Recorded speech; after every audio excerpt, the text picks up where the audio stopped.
So today we're going to be addressing a loose steering slash clunky steering. You can kind of hear the clunk in there, but this is all play that we shouldn't have, and all that's coming from the shaft and upper bearing. So to fix that, you get a new intermediate shaft and a new metal bearing.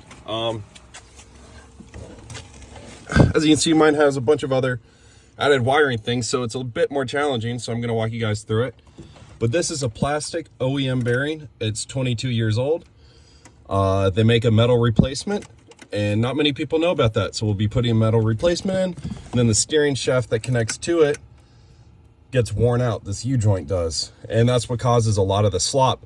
So I have a Borgeson updated one, and that in combination with the metal bearing will solve most of the looseness that people feel. It's not always a pitman arm or steering box deal. But yeah, step one, get the seat as far back as possible. Step two, get a little fender tool, little fender plastic popper tool, pop them all out.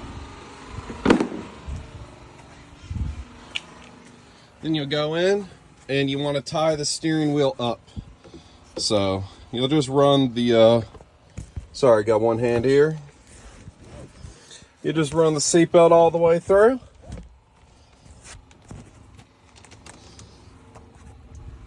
So you run your seatbelt all the way through, so it's tight here, so the clock spring doesn't spring out.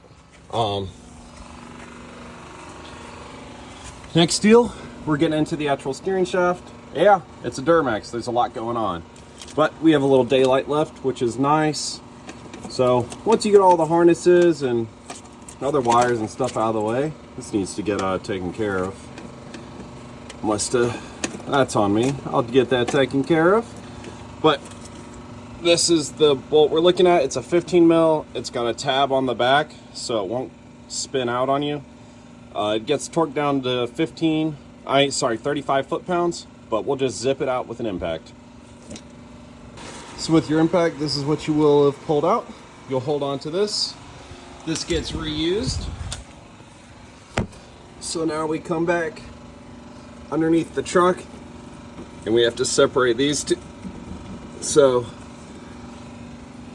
now you have, see if I can get this to focus, your upper intermediate shaft, and then your lower shaft, which is this one with the little spongy boot on it. And this one's connected up through the firewall through some 10 mil little nut thingies. But basically we'll just shake this loose, and you can see it's already starting to back out. So we'll shake it all the way free.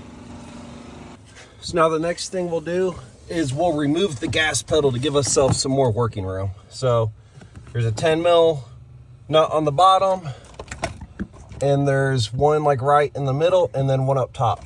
And we'll actually pop this little connector out right here. There's only one way you can plug back in, so it's pretty simple. There's the other nut you can see. So you can pull that out of the way, swing it out, and that will give you a lot more room to actually work on the steering parts up there. So after you swing the gas pedal out, you'll get a 15 millimeter wrench. You see you have this clip. This bolt is actually welded to this little clip. So you have to go on the nut side, which you don't have much clearance, but there's just enough to get a 15 mil in there, and you'll just pull this all the way out. And this one gets retightened to 37 foot-pounds. But I'll remind you guys once we get there. So all I did was get that bolt removed, and you can push the shaft down, and after it's compressed, you should actually be able to just slide it right through the firewall. And here's your intermediate shaft out, and we'll compare the difference between this one and the Borgeson. So when you take the two next to each other and you pull them apart, you notice that this uses an actual channel for the sliding mechanism, which reduces a lot of this side-to-side slop that's inside there. Now on top of that, they both use a U-joint design.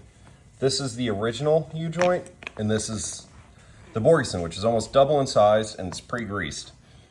On top of that, this one's hollow, and this shaft is solid. So it weighs almost double what the other one does. And this collar, instead of being press fit in, is bolted into place. So those are all the key advantages.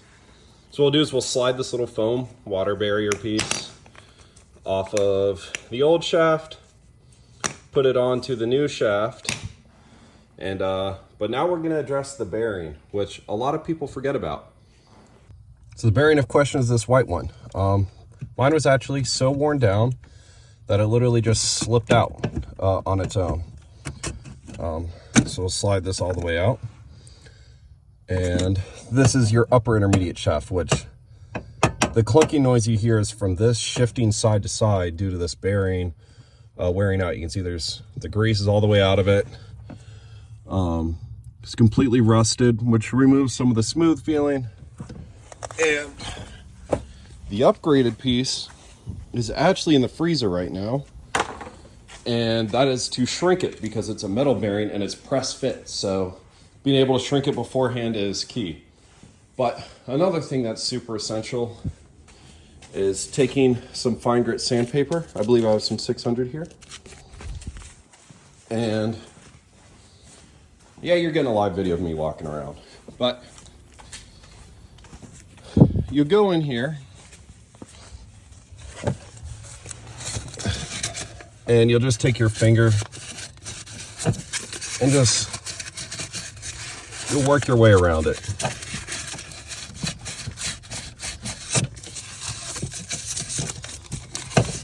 Just to get rid of any sort of burr that might have picked up on the way out, to make sure the new bearing slips right in.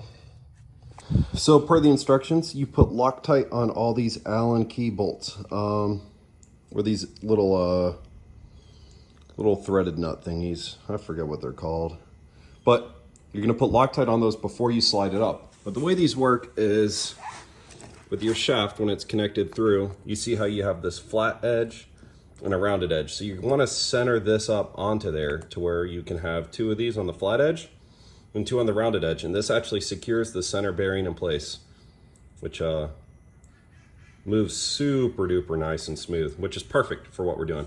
We'll actually put a little white lithium grease around this so it slides right up, and then we'll spin it to be able to tighten these in. And these are 2.5 millimeter. This part's made by Wolf Engineering, and it is for all of our trucks, all the HD trucks from 2001 to 2010, I believe. And they have the censored version for those with a sensor steering wheel. Squeeze in here and wiggle the bearing to where it fits right in, and then try and get this pushed all the way up, which will be a two-person job, two-hand job, so you won't be getting a video of that. So after getting it pushed all the way in, now you'll line this up to where you have a flat end, and you'll use the provided Allen key and start snugging it up. And this one is actually super helpful if you have a mirror or if you just use your phone, because for me, I'm using my phone to see the angle that I can't see in real life. But I won't film and talk the whole time, but you guys know exactly what I'm doing. You'll tighten these as hard as you can, don't round them off, and then we'll put the intermediate shaft back in. So what we'll do now is take the compressed shaft, slide it back down the boot.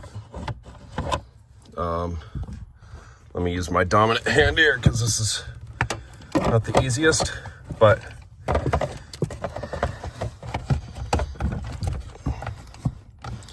we'll get it back down this boot eventually.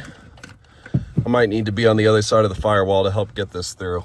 There it goes. So now we'll go ahead and line it up back here. And we have our little foam piece that was on there originally. It's honestly, I think it's useless, so I'm just gonna rip that off. It's getting in the way more than anything. But now we'll put this this bolt back through with the clip, tighten her up, and we'll have the upper part done. Then we'll also have to put the gas pedal back in with the connector and safety release, and zip tie some of these extra wires back in from trailer brakes, amps, and a torque converter locker. But we should be good to go, and it fits in real nice. So just to re-clarify, this top bolt, that is 37 foot-pounds. The bearings Loctited in. You follow the shaft into the engine bay. Boom.